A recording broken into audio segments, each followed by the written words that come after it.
Hi, I'm presenting Assessing Mock Classes, an empirical study. My name is Gustavo Pereira and my co-author is André Ora. Mocks are a frequent term in the context of object-oriented software testing. They are frequently used in those tests, and what are they? They simulate dependencies, which makes tests fast, isolated, and deterministic. And there are two basic ways of using mocks: mock objects and mock classes. Mock objects is a means of object creation based on mocking frameworks. So you have a class or an interface, and then you create an object that will have some canned behavior state based on a specification. For example, of those frameworks, we have EasyMock and Mockito in Java. Mockito is actually the most commonly used nowadays. And for Python language, we have unittest.mock, which is actually a Python core module. For example, we have here a Java unit test, and then we have a car class that is mocked using Mockito to generate an object of the car type. And then we can some responses. When a service fetches a car, the first call will return a car object, actually that car object that we defined previously, and the second call will return a null object. So the first test will call some methods on the car mock, and should be a success. The second one, as it's a null object, will incur in an error. For the mock classes, it's the idea of manually creating creating a class that simulates the desired behavioral state. In this Java language example as well, there's a web request class, and it will the idea is for you to test a web request without actually making that request. You just call the function, call the method, and then it will answer according to what you have programmed for your test. And you can see here that it's overriding some basic classes methods and returning some predefined responses. There are studies about mocks, especially on framework-based mock objects, such as these two I've cited here from 2019 and 2017, but there are no studies about mock classes. And there are some open questions in this matter, such as what type of dependencies are mock classes emulating, and how are mock classes designed and used by developers. So, assessing handcrafted mock classes provide the basis to discover novel practices and challenges in this matter.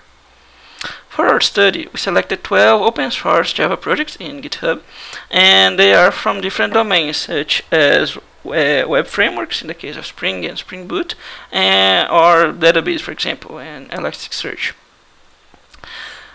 To identify a mock class, our heuristic is that if it's a mock class, if it has mock in its name, but no tests, which would mean that it's not actually a mock class, but a test class, or if it has Mockito, because if it has Mockito in its name, it will be probably using the Mockito framework.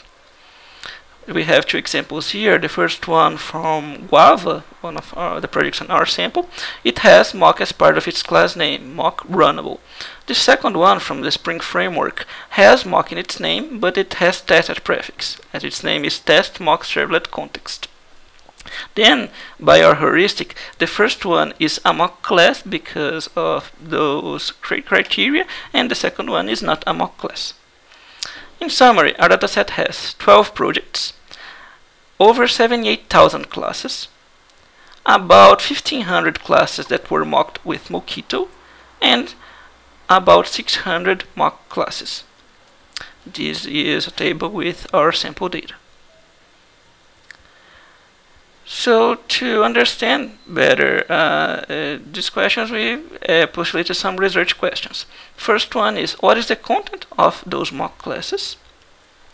Second one is, how are mock classes designed? And how are mock classes used by developers? And we had some results. For the first question, what is the content of mock classes? You can see that 73% of them fall over some categories. Then we could see that the mock classes emulate domain objects, external dependencies, and web services. These categories were observed by we manually labeling each of those classes according to their structural concerns.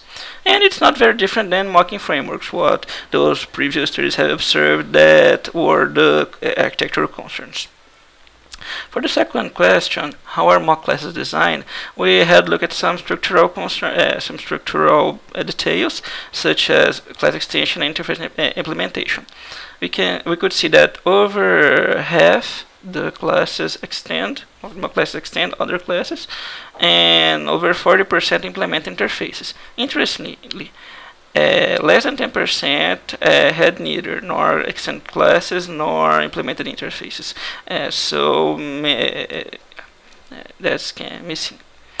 And about their visibility, over 60% of them are public, and the remainder have less visible, more restrictive visibilities. And also we had a look at the number of methods in the mock and regular classes. And we could see that the median of them is about the same. So we could infer that often they extend other classes or implement interfaces. About 70% are public and 30% have more restrictive visibilities. And overall they have the same number of methods of regular classes. We actually ran some statistical significance tests that told us that. And for the third question, that I will not enter in many details because of the time constraints, we looked at how are mock classes used by developers. For this, we leveraged the large-scale BOA source code dataset, and we could find that they are largely consumed to support testing. Web services are the most simulated dependencies, and the usage of them are concentrated in a few classes. Just a few classes are the most used. For our conclusions, we did conclude that mock classes are often created to emulate domain objects, external dependencies, and web services. They are often part of a hierarchy of class extension and interface implementation. They are mostly public and not much structurally different from regular classes, and are largely consumed by client projects to support testing. For our future work, we want to investigate the reasons for developers to rely on mock classes instead of mocking frameworks that theoretically could make the testing job easier. We want to take a deeper look on the semantics of those mock classes. We want to find mock classes and other programming languages to assess the concerns of different software ecosystems. Thank you for your attention.